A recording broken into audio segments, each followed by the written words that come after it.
The marketplace on Station Meridian 7 was always crowded during the afternoon cycle. Hundreds of beings from dozens of different worlds moved through the wide corridors, buying and selling goods from across the galaxy. The air smelled like a mixture of exotic spices, engine oil, and the recycled atmosphere that all space stations shared. Tai-Min walked through the crowd with his hands in his pockets. He had just finished delivering a cargo of mining equipment to the station's storage bay. Now he needed to pick up some supplies before his next job. The young human pilot moved calmly through the busy marketplace, his dark eyes watching everything but showing little emotion. At 28 years old, Tai-Min had been working as an independent freight pilot for 6 years. He transported cargo across Coalition space, moving from station to station, planet to planet. It was simple work. It was quiet work. It suited him perfectly. Other humans often told him he was strange. They said he never seemed excited or worried or scared. Tai-Min didn't understand what they meant. He felt things just not the same way they did. Fear, especially, was something he had never experienced. Doctors told him it was a neurological condition, something about how his brain processed danger differently. To Tai-Min, it just meant he saw the world more clearly than most people. He was looking at a display of replacement parts when he heard the commotion. Voices were rising near the center of the marketplace. The crowd was moving away from something, creating a circle of empty space. Tai-Min walked closer to see what was happening. In the center of the circle stood 2 figures. One was a human woman named Hana. Tai-Min recognized her from previous visits to the station. She worked as a representative for one of the human colonies, negotiating trade agreements and supply contracts. Right now her face was pale and her hands were shaking. The other figure was a Drakmar. The reptilian alien stood at least 7 feet tall, with dark red scales covering his body. He had 4 arms, each ending in clawed fingers. His mouth was filled with sharp teeth and his yellow eyes stared down at Hana with clear threat. This Drakmar was named Krevos, and he was known around the station as a merchant who didn't like following the rules. Everyone in the marketplace had stopped moving. They were all watching, but no one was getting closer. The Drakmar were known throughout the galaxy as warriors. They were strong, dangerous, and quick to violence. Most species were naturally afraid of them. Tai-Min wasn't. He listened to what Krevos was saying. The Drakmar was demanding that Hana's colony pay him triple the agreed price for a shipment of water purifiers. If she didn't accept his new terms, he said, there would be consequences. He leaned closer to Hana and she took a step backward. Her back hit a market stall. There was nowhere else for her to go. Tai-Min started walking forward. The crowd noticed and began whispering. Some aliens tried to grab his arm to stop him, but he moved past them easily. He walked straight toward the confrontation, his footsteps making soft sounds on the metal floor. When he reached them, Tai-Min stepped directly between Krevos and Hana. He turned to face the Drakmar, looking up at the much taller alien. Then, calmly and deliberately, Tai-Min placed his right hand flat against Krevos's scaled chest. The marketplace went completely silent. No one touched a Drakmar warrior. It was considered a challenge, an insult, a declaration of conflict. The rules of the Galactic Coalition allowed for ritualized combat to settle disputes, and physical contact was how such challenges were issued. Tai-Min didn't know all of these details. He just knew that the Drakmar needed to back away from Hana, and sometimes a physical boundary helped make that clear. Krevos stared down at the human's hand on his chest. His yellow eyes widened. His mouth opened slightly, showing more of those sharp teeth. For a long moment, nothing happened. The entire station seemed to hold its breath. Then Krevos started to laugh. It was a harsh, scraping sound that echoed through the marketplace. But there was no humor in it. There was anger and disbelief and something that might have been fear beneath the bluster. "You dare touch me, human?" Krevos hissed. His voice was like gravel grinding together. "Do you have any idea what you have done?" Tai-Min looked at him calmly. "I'm asking you to leave," he said. His voice was quiet but clear. "She doesn't want to negotiate with you. Find another customer." Krevos's claws flexed. His forearms tensed. For a moment it looked like he might attack right there in the marketplace. But station security was watching now, and even Drakmar merchants had to follow some rules in Coalition space. Violence outside a formal challenge was illegal. Instead, Krevos drew himself up to his full height. He looked around at the watching crowd, then back down at Tai-Min. When he spoke again, his voice carried across the entire marketplace. "I invoke the right of challenge," Kravos announced. "This human has offered physical provocation. According to Coalition law, I demand satisfaction through combat. 30 days from now, we will meet in the arena. And because this insult was public and witnessed, I request that only Vexthor the Devourer may serve as judge." The crowd gasped. Many of the aliens began talking at once, their voices rising in shock and fear. Some of them immediately started leaving the marketplace as if the mere mention of that name was dangerous. Taemin didn't react. He simply nodded. "Okay," he said. "Where and when?" Kravos seemed surprised by this response. He had clearly expected the human to panic, to apologize, to withdraw the challenge immediately. Instead, this strange human just stood there, calm and accepting. "The challenge details will be sent to you through official channels," Kravos said. His voice was uncertain now. "You have 30 days to prepare, or to run." He turned and walked away quickly, his tail whipping behind him. The crowd parted to let him through. As soon as Kravos was gone, Hana grabbed Taemin's arm. "What have you done?" she whispered. Her voice was shaking even more than before. "Do you know who Vexthor is? Do you know what you've just agreed to?" Taemin looked at her. "I agreed to a fight," he said. "You were in trouble. He was threatening you. Now he's not." Hana pulled him away from the crowd into a quiet corner near a closed shop. Other humans were gathering now, and several aliens were recording what had happened. This would be all over the station's networks within minutes. "Taemin, listen to me carefully," Hana said. She held both of his shoulders and looked directly into his eyes. "Vexthor the Devourer is the most dangerous being in the entire Galactic Coalition. He's a Drakmar warrior who has never lost a fight in 300 years. 300 years, Taemin. He's killed over 400 challengers. Some of them died just from seeing him, just from being in his presence. His species evolved as the ultimate predators, and he's the most perfect example of that evolution." Taemin processed this information. "That sounds difficult," he admitted. "But I already accepted the challenge. Wouldn't it be rude to back out now?" Hana made a sound that was half laugh and half sob. "Rude, Taemin, you'll die. Everyone who faces Vexthor dies or goes insane. The Coalition keeps records. There are no exceptions, none." Around them, more people were gathering. Taemin could see other human pilots and merchants, station workers, even some Coalition officials.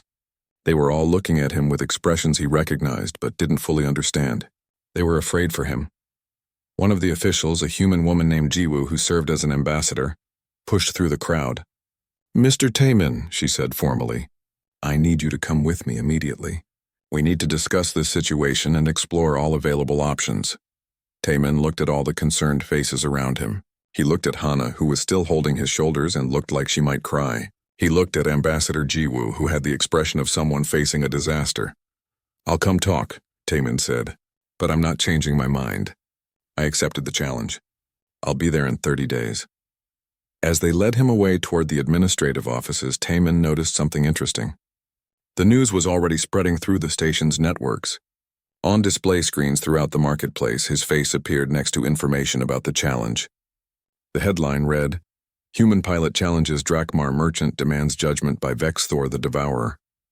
People were already calling it suicide. They were already planning memorial services. The betting networks were refusing to take wagers because the outcome was too certain. Taemin didn't feel worried about any of this. He had defended someone who needed help. He had accepted the consequences of that action. Now he would see what happened next. It seemed straightforward to him. What he didn't know was that at that exact moment, on a planet many light years away, a legendary warrior was receiving notification of the challenge. And for the first time in many years, that warrior felt something unexpected. Vexthor the Devourer was curious. The planet Threshknar was a world of volcanic mountains and deep canyons. The sky was always colored with shades of red and orange from the active volcanoes that dotted the landscape. It was hot, dangerous, and perfect for the Drakmar people who had evolved there over millions of years. In a fortress built into the side of the largest mountain, Vexthor the Devourer stood in his private chamber. The room was simple and austere, with stone walls and minimal furniture. Weapons hung on display racks, each one a trophy from a different battle. Vexthor had lived in this fortress for over 2 centuries, and it felt more like a prison than a home. He was looking at a holographic display that floated in the air before him. The message had arrived through official coalition channels an hour ago. A challenge had been issued. A Drakmar merchant named Krevos had invoked the right of challenge against a human and had specifically requested that Vexthor serve as judge and executor. This happened occasionally. Some Drakmar, when issuing challenges, would call upon Vexthor's name to make themselves seem more impressive. It was considered an honor to have the legendary warrior oversee your combat. It also usually meant that the opponent would withdraw from the challenge immediately, because no one wanted to face the possibility of fighting Vexthor himself. What made this case interesting was that the human hadn't withdrawn. In fact, according to the reports, the human had simply accepted the challenge without any visible concern. 30 days had been set as the preparation period, and the combat would take place on the neutral world of Arbitrium, inside the ancient Colosseum of Resolution. Vexthor expanded the holographic display to show more details. He saw images of the marketplace confrontation on Station Meridian 7. He watched as a small human male walked calmly through the crowd and placed his hand on Krevos's chest. He observed the human's face throughout the entire interaction. That face showed no fear, no anger, no aggression. Just calm observation and a simple directness that Vexthor found unusual. He replayed the footage several times, studying every detail. The human's name was Taemin. He was 28 years old, which was very young by Drakmar standards. He worked as an independent freight pilot, transporting cargo across Coalition space. His record was clean, with no history of violence or criminal activity. He was by all accounts completely ordinary, except for one thing. Vexthor noticed something in the medical data that was attached to the file. This human had a documented neurological condition.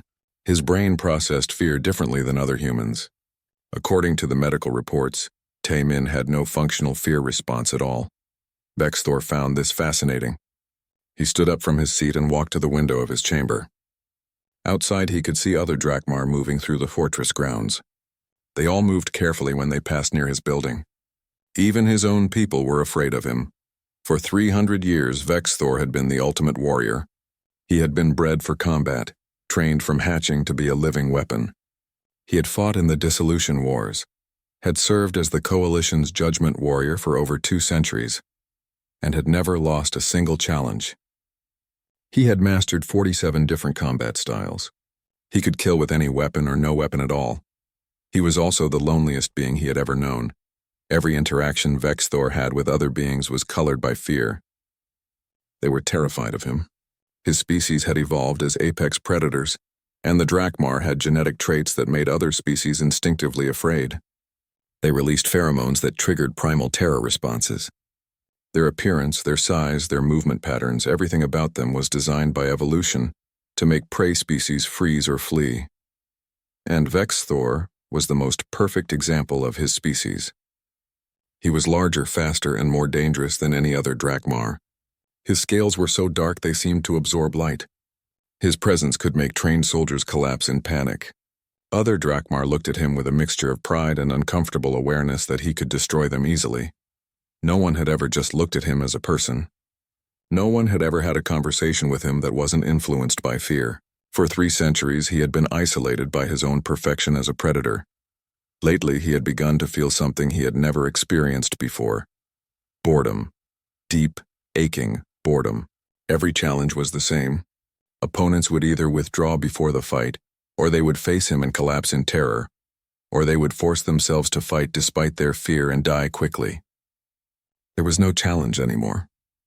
No surprise, no connection, and now here was a human who couldn't feel fear at all, a being who might be able to look at him and see something other than a monster. Vexthor made a decision. He activated his communication console and sent a message to an old friend. Within minutes, a holographic image appeared in his chamber. It showed a female Drakmar with lighter green scales and intelligent eyes. This was Velshara, a scientist who specialized in studying the psychology of different species. "Vexthor," she said, her voice showing surprise. "It's been decades since you contacted me." "What do you need?" "I need information about a human," Vexthor replied. He sent her Taemin's files. "I want to understand his condition. I want to know what it means that he cannot feel fear." Velshara studied the information for several minutes. Her eyes moved rapidly as she processed the medical data and psychological profiles. Finally, she looked back at Vexthor with an expression of wonder. "This is remarkable," she said. "His amygdala, the part of the brain that processes fear, functions differently than in other humans.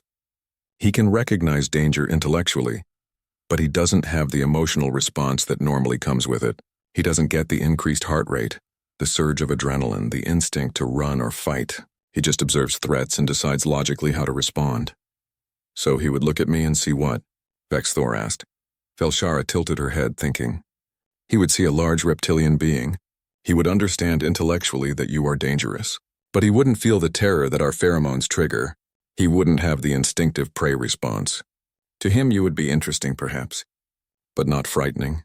She paused, then added softly, "Vexthor, this human might be the first being in the galaxy who can look at you and see just another person."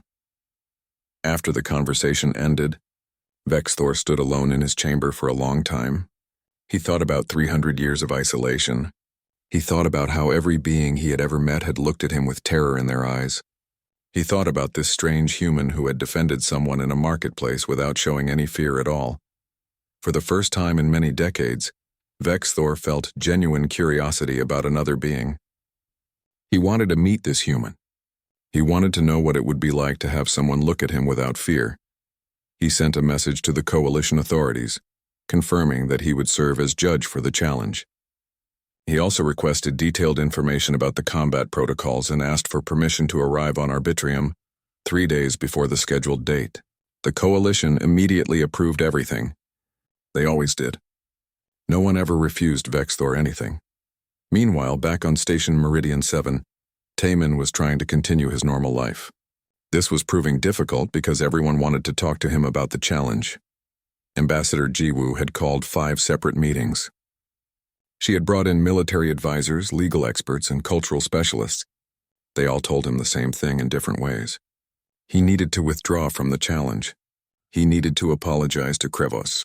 He needed to leave Coalition space immediately before the combat date arrived. Taemin listened politely to all of them. Then he declined their advice. "I gave my word," he said. "I accepted the challenge. I'll be there."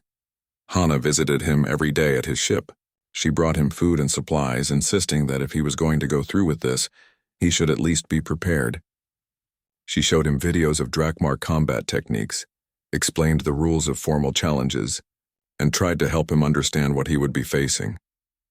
"You need to understand that just seeing Vexthor can kill you," she said one evening as they sat in his ship's small galley. "Some species have died from heart failure just from being in his presence. The fear is that intense. It's not psychological. It's biochemical. His pheromones trigger every survival instinct you have." Taemin nodded. "But I don't have those instincts," he said. "So maybe I'll be okay." Hana looked at him with an expression he had seen on many faces throughout his life. It was the look people gave him when they realized he was fundamentally different from them in a way they couldn't quite understand. Not bad or good, just different. "Taemin, why did you help me?" she asked quietly. "You didn't know me well. You had no reason to get involved. Why risk your life for a stranger?" Taemin thought about this. It was a question he had trouble answering because the answer seemed obvious to him, even if it didn't to others. "You needed help," he said finally. "He was threatening you. I could help, so I did. It seemed like the right thing to do." "Most people wouldn't have done it," Hana said. "They would have been too scared." "I know," Taemin replied. "People tell me that a lot. But I don't understand being too scared to do the right thing. Fear doesn't make the wrong thing." The planet Arbitrium existed for one purpose. It was a neutral world where the Galactic Coalition resolved disputes through formal combat. The entire planet was dedicated to maintaining arenas, housing facilities, and the bureaucracy required to oversee challenges according to ancient laws. At the center of the main continent stood the Colosseum of Resolution. It was an enormous structure built from white stone that seemed to glow under the planet's twin suns. The arena could hold 50,000 spectators, and every seat was filled on the day of Taemin's challenge.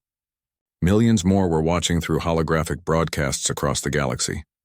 This was the most anticipated challenge in decades, not because anyone expected a fair fight, but because people wanted to witness the moment when humanity's ignorance met Drakmar superiority.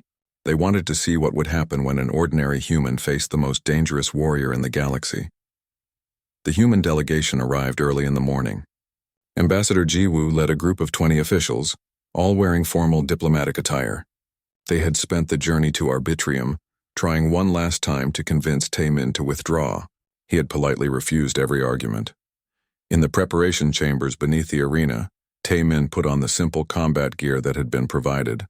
It was light armor, designed to allow movement while offering minimal protection. He looked at himself in the mirror and thought he looked slightly ridiculous, but he understood that formal challenges required formal attire.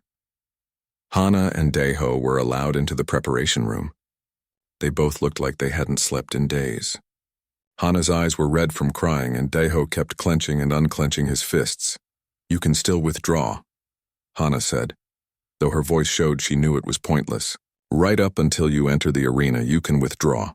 You'll be banned from Coalition space for a year, but you'll be alive." "I appreciate your concern," Taemin said. He meant it sincerely. These people cared about him, even though he sometimes didn't understand why. "But I'm going to see this through." Above them in the arena, the crowd was getting restless. The viewing stands were filled with beings from hundreds of different species. They talked in countless languages, creating a sound like ocean waves. Security forces moved through the crowd, making sure everyone stayed in their designated areas. In a private chamber on the opposite side of the arena, Krevos was also preparing. The Drakmar merchant was having second thoughts. When he had issued the challenge, he had been angry and humiliated. He had expected the human to apologize immediately. Then, when the human hadn't withdrawn, Krevos had assumed he would flee Coalition space before the combat date. But the human had come. And now Krevos had to face the reality of what he had done. He had invoked Vexthor's name. The legendary warrior was here somewhere in the complex. Soon, Krevos would have to stand before him and prove his worthiness to issue the challenge in the first place. The Drakmar merchant's hands were shaking. He tried to tell himself it was excitement, but he knew it was fear. The morning passed slowly. Coalition officials checked and rechecked every detail of the challenge protocols. Medical teams stood ready. Diplomatic observers from a dozen major species took their seats in special viewing boxes. Everything had to be perfect for an event that was being watched by billions of beings. Finally, at precisely noon local time, the great doors of the arena opened. The crowd fell silent. A single figure emerged into the bright sunlight. Taemin walked out onto the arena floor. The sand beneath his feet was white and fine, imported from a desert world specifically for use in formal challenges. The arena was huge, easily 200 meters across. The walls rose up on all sides, with the viewing stands climbing even higher. Thousands of eyes watched him from above. He walked to the center of the arena and stopped. The silence was complete. Not a single voice spoke. Even the wind seemed to hold its breath. Then the opposite door opened and Krevos emerged. The Drakmar merchant looked impressive in his combat armor, all four arms carrying traditional weapons. He walked toward the center of the arena, but his movements were stiff and uncertain. The two stood facing each other across 10 meters of white sand. An official's voice echoed through the arena, carried by speakers that made it sound like thunder. "This challenge has been witnessed and recorded according to Coalition law. The merchant Krevos has invoked the right of challenge against the human Taemin. As requested, Vexthor the Devourer has agreed to serve as judge and executor of this combat. The participants will now await judgment." The crowd murmured at these words. Everyone knew what came next. Vexthor would emerge and test both combatants to see if they were worthy of fighting in his presence. Usually, at least one person would collapse or flee at this point. A third door opened. This one was larger than the others, built into the north wall of the arena. Darkness lay beyond it, and for a long moment nothing emerged from that darkness. Then Vexthor the Devourer stepped into the light. The effect on the crowd was immediate and visceral. Thousands of beings gasped, screamed, or made sounds of pure terror in their own languages. Several people fainted. Security guards who had been standing at attention suddenly stepped backward. Even the cameras recording the event seemed to shudder. Vexthor was 9 feet tall, with scales so black they seemed to drink in the sunlight. His forearms hung at his sides, each one corded with muscle and ending in claws that could tear through steel. His tail, thick and powerful, moved slowly behind him like a serpent. His eyes were yellow with vertical pupils. and they held the weight of 300 years of combat. But it wasn't his appearance alone that caused such terror. Vexthor released his pheromones at full strength, a biochemical weapon that his species had evolved over millions of years. It triggered the deepest, most primal fear responses in every species that had evolved as prey. It was the smell of death, the promise of predation, the ultimate hunter announcing his presence. The arena filled with the scent of it. People in the viewing stands grabbed onto their neighbors for support. Some began crying without knowing why. Others felt their hearts racing, their breathing becoming shallow, their bodies preparing to flee even though there was nowhere to run. Vexthor walked forward slowly, deliberately, letting his presence wash over everyone in the Colosseum. This was part of the ritual. The judge had to demonstrate his authority, had to make it clear that he was the ultimate power in this arena. He approached Krevos first. The merchant stood frozen, all four arms trembling. Vexthor stopped directly in front of him, towering over the smaller drachmar. For a long moment he simply stared down at Krevos. Then he spoke. His voice was deep and resonant, carrying easily across the entire arena without need for speakers. You invoked my name to give weight to your challenge. You sought to use my reputation to frighten your opponent. This is permitted under coalition law, but now you must prove that you are worthy of fighting in my presence. Show me you have courage, Krevos tried to speak. His mouth opened, but only a small whimpering sound came out. His legs were shaking so badly that he could barely stand. One of his hands dropped a weapon. The clatter of metal on sand seemed impossibly loud. Vexthor increased the intensity of his pheromones. The effect on Krevos was immediate and complete. The merchant's eyes rolled back, his legs collapsed, and he fell to the sand in a trembling heap. He had been completely overwhelmed by fear before the combat had even begun. Vexthor looked down at the fallen drachmar with something that might have been disappointment or pity. You are not worthy, he said. Your challenge was born of pride and anger, not honor. You are banished from this arena. Security personnel rushed forward to drag Krevos away. The merchant would recover eventually, but his reputation was destroyed. He had collapsed before Vexthor without landing a single blow. Now Vexthor turned toward Taemin. The crowd held its breath again. This was the moment everyone had been waiting for. Surely the human would collapse now. Surely he would understand finally what he was facing. Vexthor walked toward Taemin slowly. He released his pheromones at maximum intensity, the same level that had just destroyed Krevos. He let his full predatory nature show, everything that 300 years as the galaxy's ultimate warrior had made him. Taemin stood perfectly still and watched him approach. His heart rate didn't increase. His breathing didn't change. His pupils didn't dilate. His body showed none of the signs of fear that every other being in the arena was experiencing.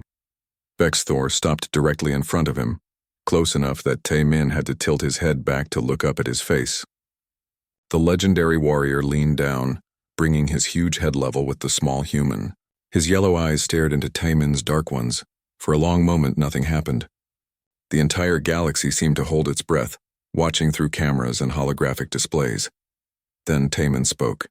His voice was quiet but clear in the silence of the arena. Your scales are beautiful. I've never seen anything like them. They look like they're made of shadow. The crowd gasped again, but this time in shock rather than fear. Had this human just complimented the devourer? Had he just looked at the most terrifying being in the galaxy and called him beautiful? The Colosseum of Resolution had witnessed thousands of battles over the centuries. Warriors had fought and died on its white sands. Blood had been spilled, victories claimed, defeats accepted. But never in its entire history had anyone simply sat down and started talking. Vexthor looked at the small human sitting across from him. Taemin sat with his legs crossed, his hands resting on his knees, looking completely relaxed despite being within arm's reach of the galaxy's most dangerous predator. The warrior found himself uncertain about what to do next. Combat he understood perfectly. Conversation without the shadow of fear? That was new territory. The crowd noise faded as everyone strained to hear what would be said. The arena's audio systems picked up every word and transmitted them across the galaxy. What happened next would be discussed and analyzed for generations. Why did you help that human in the marketplace? Vexthor asked. It seemed like a good place to start. Taemin considered the question. She was in trouble. Krevos was threatening her. I could help, so I did. You knew touching a Drakmar was a challenge? No, Taemin admitted. I learned that afterward, but it doesn't change anything. She still needed help. Vexthor tilted his head, studying this strange being. You knew nothing about me when you accepted this challenge. You didn't research my history or understand what you were facing. I researched after, Taemin said. I learned that you've never lost a fight in 300 years. That you've killed over 400 challengers. That your presence alone can kill some beings. He paused. But that information didn't change my decision. I had already given my word. You gave your word to defend someone you barely knew, and you'll die to keep that word? Taemin looked confused by the question. Isn't that what words are for? If you say you'll do something, you do it. Otherwise, what's the point of saying anything? The simplicity of this answer struck Vexthor deeply. Here was a being who lived by a code so straightforward it seemed almost childlike. Yet there was nothing childish about the calm certainty in Taemin's eyes. Tell me about your life, Vexthor said suddenly. The request surprised even himself, but he found that he genuinely wanted to know, what is it like being you? The question seemed to surprise Taemin as well. People rarely asked him about his life. They usually just told him he was strange and kept their distance. It's quiet, Taemin said after a moment. I work as a freight pilot. I move cargo from one place to another. I spend a lot of time alone in my ship, traveling through space. I like it that way. Other people find me uncomfortable to be around. Because you don't feel fear? That's part of it. But it's more than that. I don't feel things the way other humans do. They get excited about things that seem ordinary to me. They worry about things that seem simple. They have emotional responses that I understand intellectually but don't experience myself. Vexthor listened intently. There was something familiar in what Taemin was describing. Different from his own experience, but similar in an important way. I understand loneliness, Vexthor said quietly. The words came out before he had consciously decided to share them. But once started, he found he wanted to continue. I have been alone for 300 years. Taemin looked at him with interest but no judgment. Tell me, he said simply, and Vexthor did. While the galaxy watched and listened, the legendary warrior talked about his life for the first time. He explained how he had been bred for combat, chosen from his clutch because he showed the strongest predatory traits. How he had been trained from the moment he could walk, shaped into a perfect weapon. He talked about the dissolution wars, conflicts that had raged across the galaxy when he was young. How he had fought for the coalition, defending species who feared him even as he protected them. How he had earned his reputation one battle at a time, until his very name became synonymous with death. I became too good at what I was made to do, Vexthor said. His voice carried a weight of centuries. I won every challenge. I defeated every enemy. And eventually no one would face me willingly anymore. The coalition made me their judgment warrior, and I have served in that role for over 200 years. But every interaction is the same. Everyone who looks at me sees only fear. He paused, his yellow eyes fixed on Taemin. Do you know what it's like to live 300 years without a single genuine conversation? To know that every word spoken to you is colored by terror? To understand that no one will ever see you as anything but a monster? No, Taemin said honestly. But I know what it's like when people can't connect with you because you're different. When they look at you and see something that makes them uncomfortable. When you spend your life alone because it's easier than trying to fit into a world that doesn't quite make sense to you. Vexthor felt something break open inside him. This human understood. Not in the same way, not through the same experience, but he understood the fundamental isolation that came from being too different from everyone around you.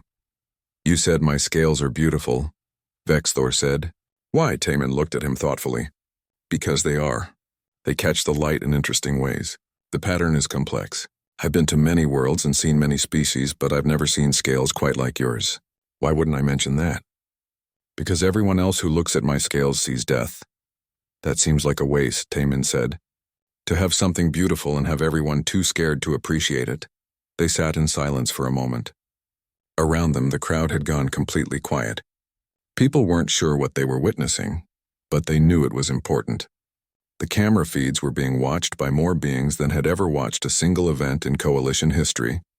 Ambassador Ji Woo sat in the diplomatic box with tears running down her face. She didn't fully understand what was happening, but she could feel the weight of it. Hana gripped Daeho's hand so tightly her fingers were white.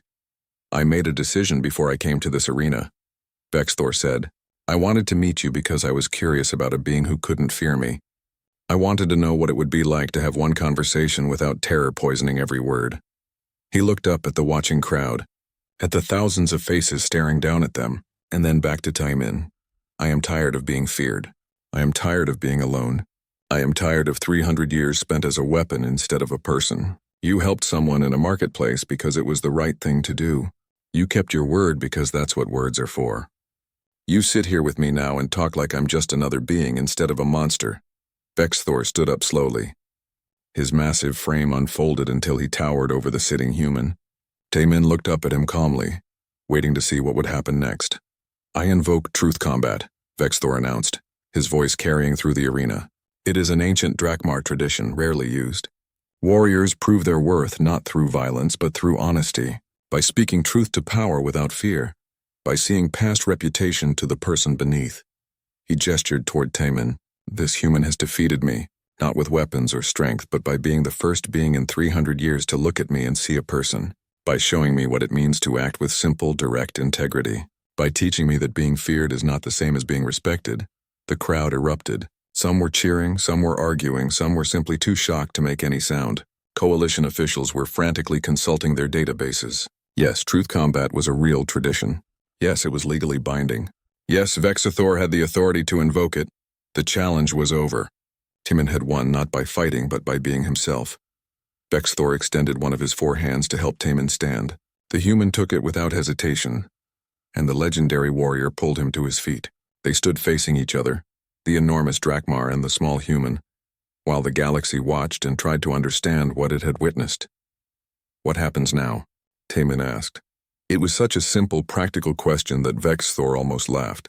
Here was a human who had just changed galactic history, and his main concern was what came next. Now we leave this arena, Vexthor said. The challenge is satisfied. You are free. What about you? Taimin asked. What will you do? The question caught Vexthor off guard. No one ever asked him what he wanted. His role was simply to serve as the coalition's weapon, to preside over challenges and enforce their decisions. His own desires were irrelevant. But now, for the first time in 300 years, Vexthor thought about what he wanted. And the answer surprised him. You said you transport cargo, Vexthor said. That you spend time alone in your ship traveling through space? Yes. Is it interesting work? Taimin shrugged. It's usually boring. I pick up cargo at one place, deliver it to another place, repeat. But I like the quiet. I like seeing different worlds. Vexthor made a decision that would change both their lives. Would you object to having company? I find myself curious about boring work. After 300 years of being a warrior, I would like to know what it's like to be just another pilot transporting cargo through space. Taimin considered this seriously. My ship has a second cabin. It's small and you're quite large, but it should fit. I should warn you, though. It really is very boring most of the time. After 300 years of terror, Vexthor said, boring sounds. 6 months had passed since the day in the Colosseum of Resolution. The galaxy was still talking about what had happened, but for Taimin and Vexthor, life had settled into a comfortable routine that neither of them had expected to find. Taimin's small cargo ship, which he had named the Quiet Runner, now regularly flew through Coalition space with an unusual crew. The sight of a human and a Drakmar warrior working together had become less shocking over time, though it still attracted attention wherever they went. The ship itself had required some modifications. Vexthor was too large for the standard second cabin, so they had converted part of the cargo hold into living space for him. He had insisted on paying for the modifications with savings he had accumulated over 3 centuries of service. Money, it turned out, had never been important to him before because he had never needed anything. Now he had a home, and that seemed worth the expense.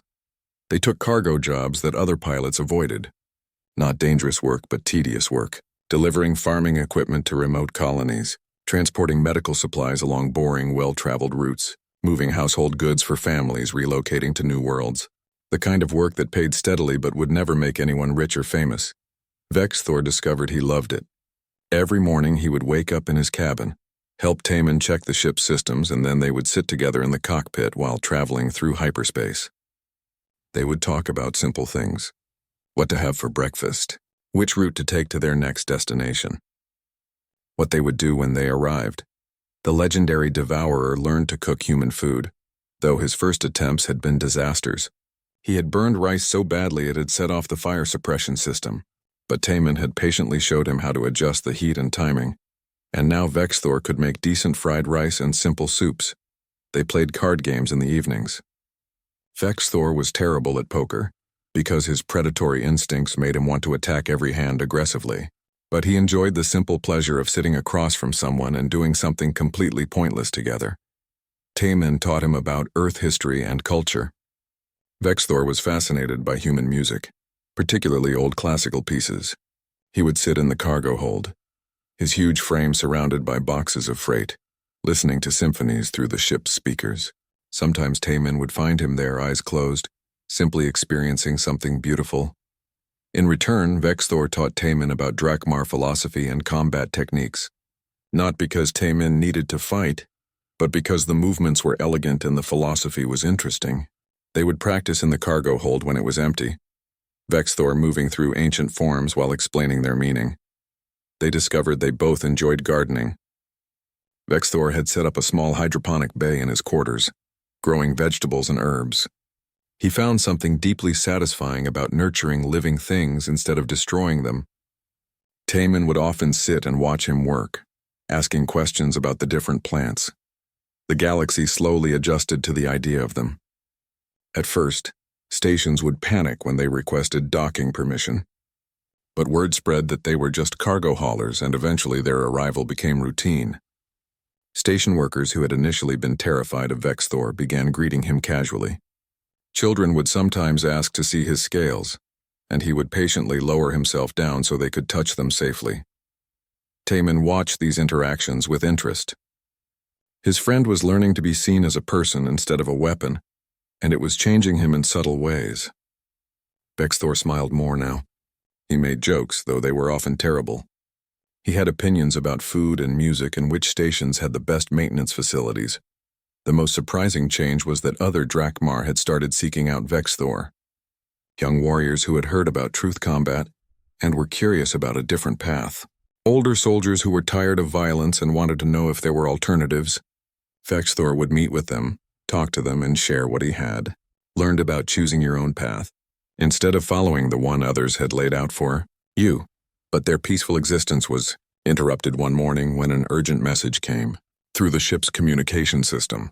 It was marked Priority 1, which meant serious trouble. Taman opened it and listened, his expression unchanged as always. But his voice took on a slightly sharper tone when he called for Vexthor. The message was from Hana. She was on Harvest Moon, a human colony, where she had relocated after the marketplace incident. Her voice was steady but tense as she explained the situation. A warlord named Kreshvan, leading a fleet of rogue Drakmar warriors, had blockaded the planet. He was demanding tribute, resources, and recognition of his authority. He claimed the coalition was weak, that Drakmar should rule through strength, and that he would prove it by crushing this human colony. He had given them 48 hours before he began orbital bombardment.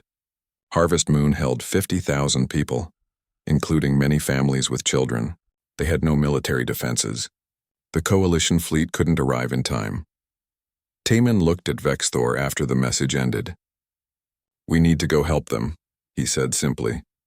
For the first time since leaving the arena, Vexthor hesitated. His huge hands gripped the armrests of his seat, and his yellow eyes showed something that might have been pain. "There's something you should know," Vexthor said quietly. "Kreshvan is my brother." Taman waited for him to continue, showing no judgment, just patient attention.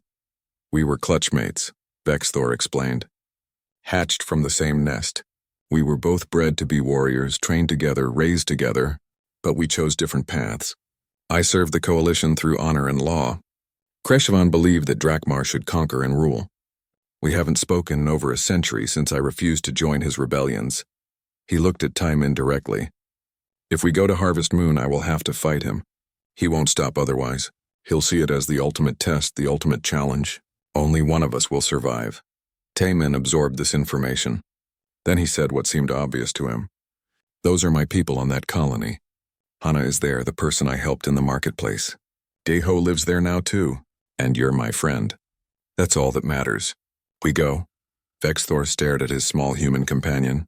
After 6 months together, he still sometimes forgot how clear and simple Taemin's worldview was. No complicated emotional calculations, no weighing of personal cost against benefit, just a straightforward assessment of what needed to be done. You're right, Vexthor said. Thank you for showing me the simple truth again. They diverted course immediately, pushing the quiet runner to maximum speed. The journey to Harvest Moon would take 18 hours, leaving them with time to spare before the deadline. During the journey, they prepared. Vexthor retrieved weapons he hadn't touched in months, ancient Drakmar blades that had been with him for centuries. He sharpened them carefully, his movements precise and practiced. But there was sadness in his actions now, not the cold efficiency of a weapon preparing for use. Taemin sat with him in the cargo hold, watching quietly. Tell me about your brother, he said. So Vexthor talked about Kreshvan, how they had played together as hatchlings before the training became serious. How Kreshvan had always been the more aggressive one, the one who questioned why they should serve species they could dominate. How the gap between them had grown wider over the years until finally it became impossible to bridge.